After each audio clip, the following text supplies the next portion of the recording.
ഏവർക്കും നമസ്കാരം. നമ്മൾ ഇന്ന് പഠിക്കാൻ പോകുന്നത് ഇൻകം ടാക്സിലെ ബേസിക്സ് ആണ്.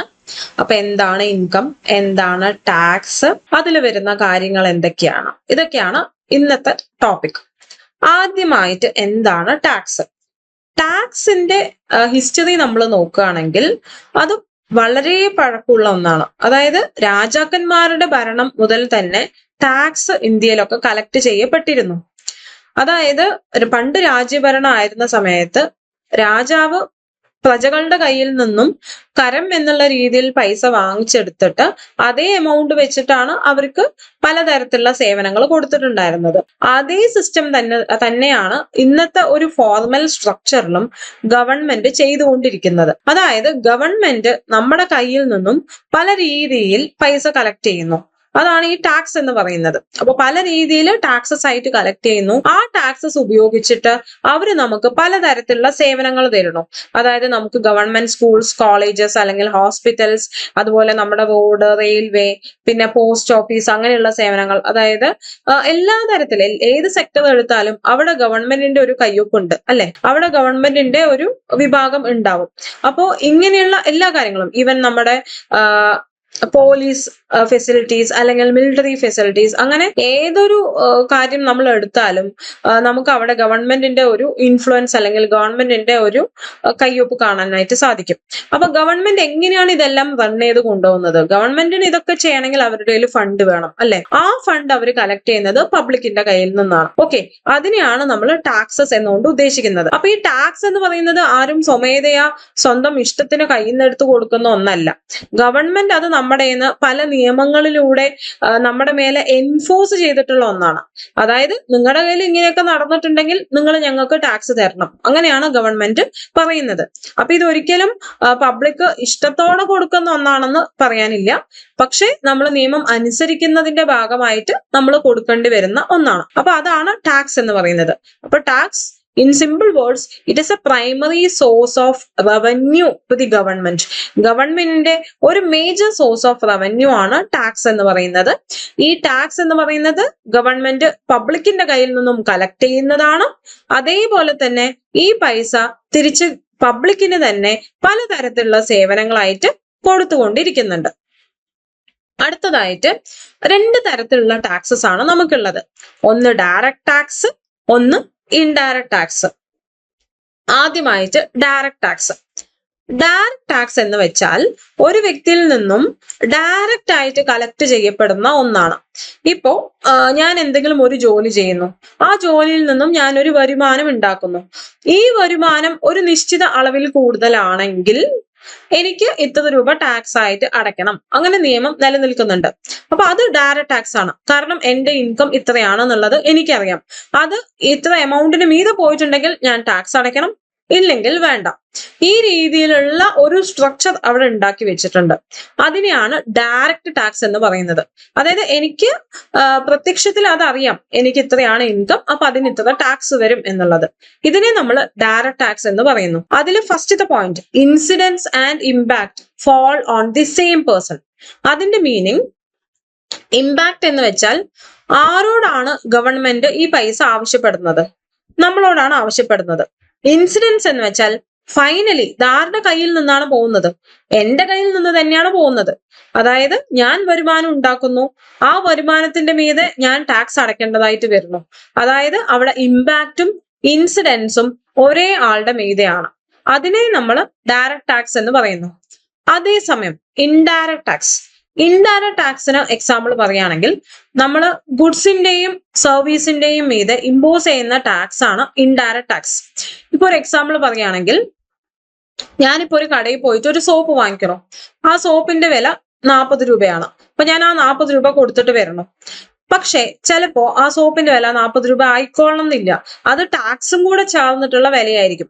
പലപ്പോഴും നമ്മൾ ബില്ലൊന്നും അങ്ങനെ ശ്രദ്ധിക്കാറില്ല, അല്ലെ? അപ്പൊ ഈ ഗുഡ്സിന്റെയും സർവീസിന്റെയും മീതെ ഇമ്പോസ് ചെയ്യുന്ന ഒരു ടാക്സ് ആണ് ഇൻഡയറക്റ്റ് ടാക്സ് എന്ന് പറയുന്നത്. അപ്പൊ ഈ ഇൻഡയറക്റ്റ് ടാക്സ്, ഞാനിപ്പോ പറഞ്ഞു 40 രൂപയാണ് സോപ്പിന്റെ വില. ഇപ്പൊ അതില് 2 രൂപ ടാക്സ് ആയിരുന്നു എന്ന് വിചാരിക്കുക. ഈ 2 രൂപ ഞാനിപ്പോ എവിടെയാ കൊടുത്തത്? ഈ 2 രൂപ ഞാൻ ആ കടയിലാണ് കൊടുത്തത്, അല്ലാതെ ഞാൻ ഗവൺമെന്റിലൊന്നും കൊണ്ടുപോയി അടച്ചിട്ടില്ല. അപ്പൊ എങ്ങനെയാണ് ഇത് ഗവൺമെന്റിൽ എത്തുന്നത്? ആ കടക്കാരനായിരിക്കും അത് ഗവൺമെന്റിലേക്ക് അടയ്ക്കുന്നുണ്ടാവുക. അതായത് ഇൻഡയറക്ട് ടാക്സിൽ നമ്മൾ അറിയാതെ നമ്മുടെ കയ്യിൽ നിന്ന് പലപ്പോഴും ടാക്സ് ആയിട്ട് പൈസ പോയിക്കൊണ്ടിരിക്കുകയാണ്. അതായത് ജനറൽ പബ്ലിക് പലപ്പോഴും അത് അറിയുന്നില്ല. GST എന്ന് പറഞ്ഞ ബില്ലിലുണ്ടാവും, ചിലപ്പോൾ നമ്മൾ ശ്രദ്ധിക്കാറില്ല. അതായത് GST രജിസ്ട്രേഷൻ എടുത്തിട്ടുള്ള ഒരു വ്യക്തിയാണ് GST കളക്ട് ചെയ്തിട്ട് ഗവൺമെന്റിലേക്ക് അടയ്ക്കേണ്ടത്. നമ്മൾ ആസ് ഇൻഡിവിജ്വൽസ് നമ്മൾ GST രജിസ്ട്രേഷൻ ഒന്നും എടുത്തിട്ടുണ്ടാവില്ല. അപ്പൊ സത്യത്തില് നമ്മള് ടാക്സ് അടയ്ക്കേണ്ടെന്ന് വിചാരിച്ചുകൊണ്ടിരിക്കുകയാണ്. പക്ഷെ നമ്മൾ അറിയാതെ നമ്മൾ ഉപയോഗിക്കുന്ന ഗുഡ്സിലും സർവീസസിനും നമ്മൾ പേ ചെയ്യുന്ന എമൗണ്ടില് ഈ ടാക്സ് കൂടെ നമ്മൾ അടയ്ക്കാറുണ്ട്. പക്ഷെ നമ്മൾ അടയ്ക്കുന്നത് നമ്മൾ എവിടുന്നാണോ ആ ഗുഡ്സ് വാങ്ങിക്കുന്നത് അല്ലെങ്കിൽ എവിടുന്നാണോ ആ സർവീസസ് ഉപയോഗിക്കുന്നത് അവിടെയായിരിക്കും. അപ്പൊ അവരായിരിക്കും ഇന്റേൺ അത് ഗവൺമെന്റിലേക്ക് കൊടുക്കുന്നുണ്ടാവുക. അപ്പൊ ഇവിടെ ഇമ്പാക്ട് എന്ന് പറയുന്നത് ആ കടക്കാരന്റെ മീതെയായിരുന്നു, അല്ലെങ്കിൽ ആ GST രജിസ്ട്രേഷനുള്ള വ്യക്തിയുടെ മേലെയായിരുന്നു. പക്ഷെ അവിടെ ഇൻസിഡൻസ് ജനറൽ പബ്ലിക്കിന്റെ മീതെയാണ്, അല്ലെ? ആ കൺസ്യൂമറിന്റെ മീതെയാണ്.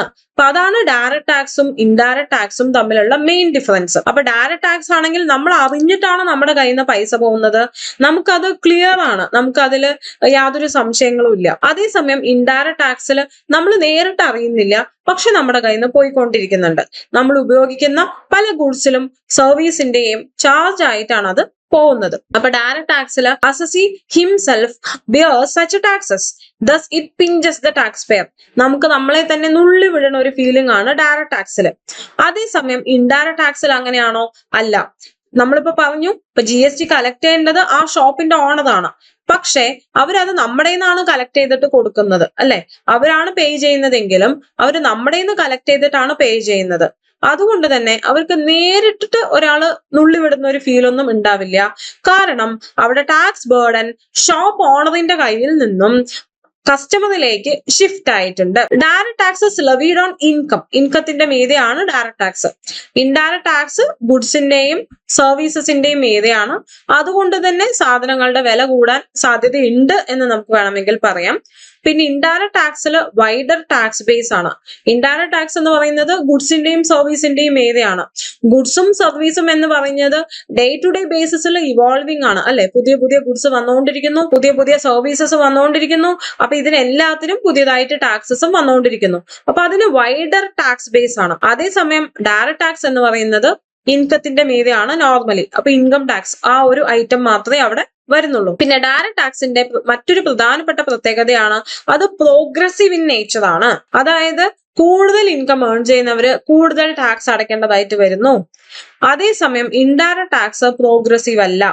ഗുഡ്സിന്റെയും സർവീസിന്റെയും മീതെയാണ് ടാക്സ് ഫിക്സ് ചെയ്തിട്ടുള്ളത്.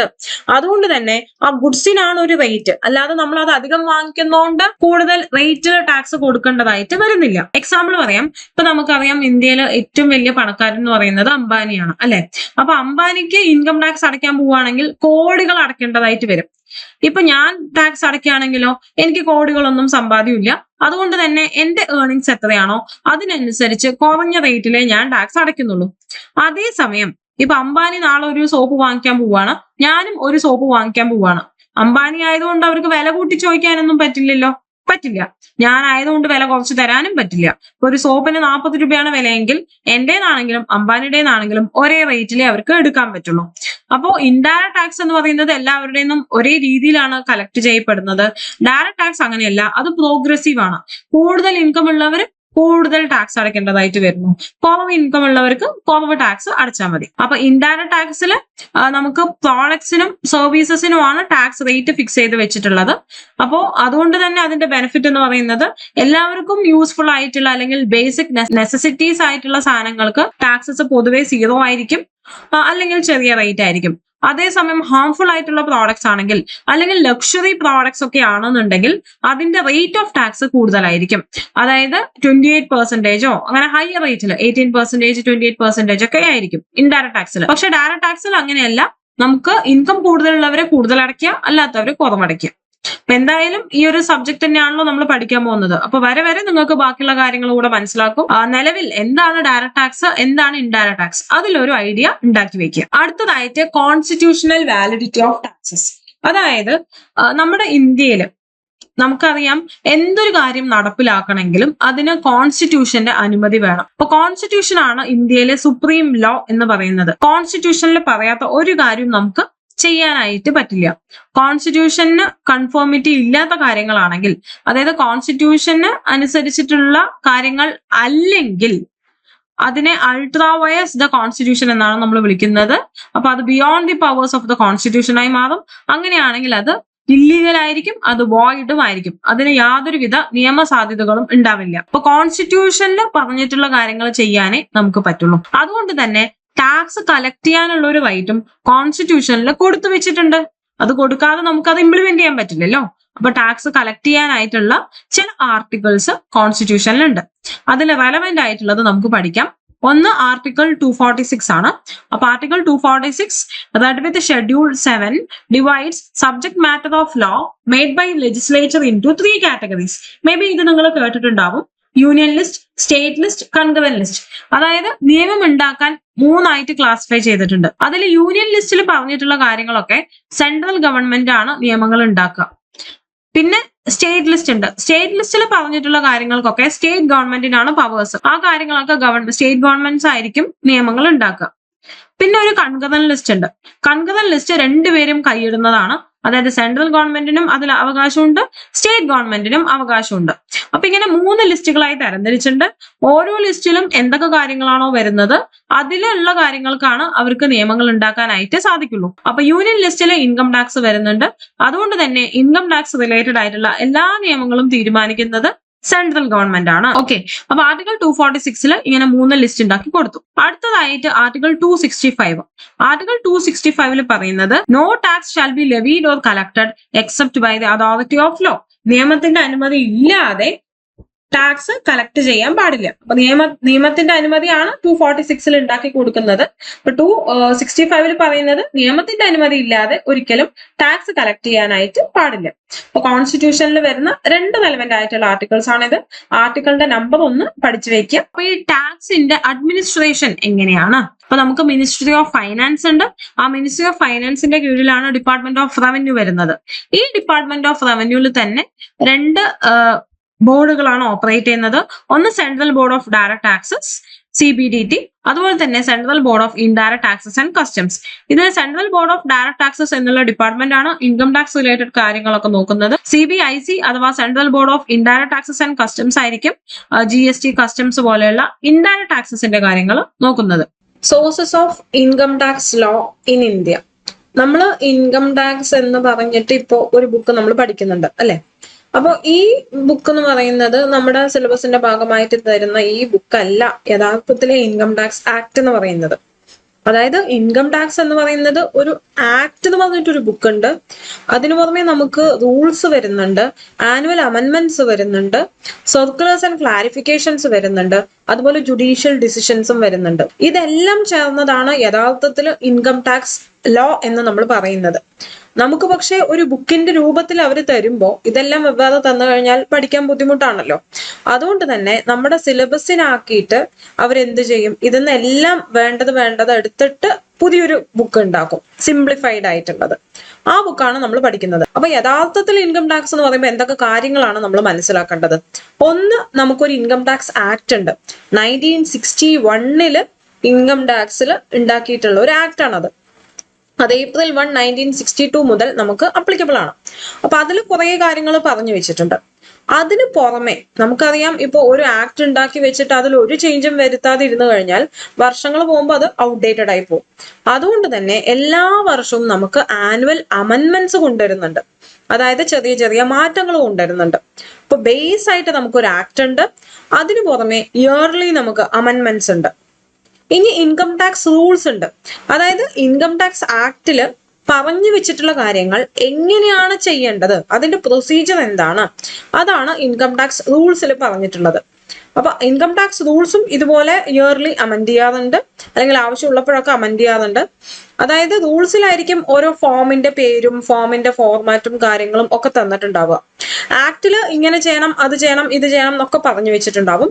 അതെങ്ങനെ ചെയ്യണം, അതിന് ഏത് ഫോം നമ്മൾ ഉപയോഗിക്കണം, അത് ഓൺലൈൻ ആയിരിക്കോ ഓഫ്ലൈൻ ആയിരിക്കോ, അങ്ങനെയുള്ള എല്ലാ നിർദ്ദേശങ്ങളും ഇൻകം ടാക്സ് റൂൾസിലാണ് ഉണ്ടാവുക. ഇതിനൊക്കെ പുറമെ നമുക്ക് സർക്കുലേഴ്സും ക്ലാരിഫിക്കേഷൻസും ഉണ്ടാവും. അതായത് ഇപ്പൊ ഇൻകം ടാക്സ് എന്ന് എന്തെങ്കിലും ഒരു പുതിയതായിട്ട് ഒരു കാര്യം കൊണ്ടുവന്നിട്ടുണ്ടെങ്കിൽ, ഇപ്പൊ ഒരു അമെന്റ്മെന്റ് കൊണ്ടുവന്നിട്ടുണ്ടെങ്കിൽ ചിലപ്പോൾ അതിൽ എന്തെങ്കിലും തെറ്റുകളോ അല്ലെങ്കിൽ അതിൽ എന്തെങ്കിലും അഡീഷണലി പറഞ്ഞ് മനസ്സിലാക്കേണ്ട കാര്യങ്ങളോ ഉണ്ടാവാം. അതായത് അവരൊരു നിയമം ഉണ്ടാക്കി, പക്ഷെ ആൾക്കാർ അത് വായിച്ചെടുത്ത് അത് മനസ്സിലാക്കുമ്പോഴേക്കും ചിലപ്പോൾ അർത്ഥം മാറിപ്പോയേക്കാം, അല്ലെങ്കിൽ അതിൽ സംശയങ്ങൾ വന്നേക്കാം. അങ്ങനെ സംശയങ്ങളോ കാര്യങ്ങളോ വരികയാണെങ്കിൽ ഇൻകം ടാക്സ് ഡിപ്പാർട്ട്മെന്റിന് അതിനായിട്ട് ക്ലാരിഫിക്കേഷൻസ് ഇറക്കും, അതുപോലെ സർക്കുലേഴ്സും ഇറക്കും. അപ്പൊ അതും നമ്മുടെ ഇൻകം ടാക്സ് ലോയിന്റെ ഭാഗമാണ്. ഇനി ഇതിനെല്ലാം പുറമെ ജുഡീഷ്യൽ ഡിസിഷൻസ്, അതായത് കോടതി വിധികൾ.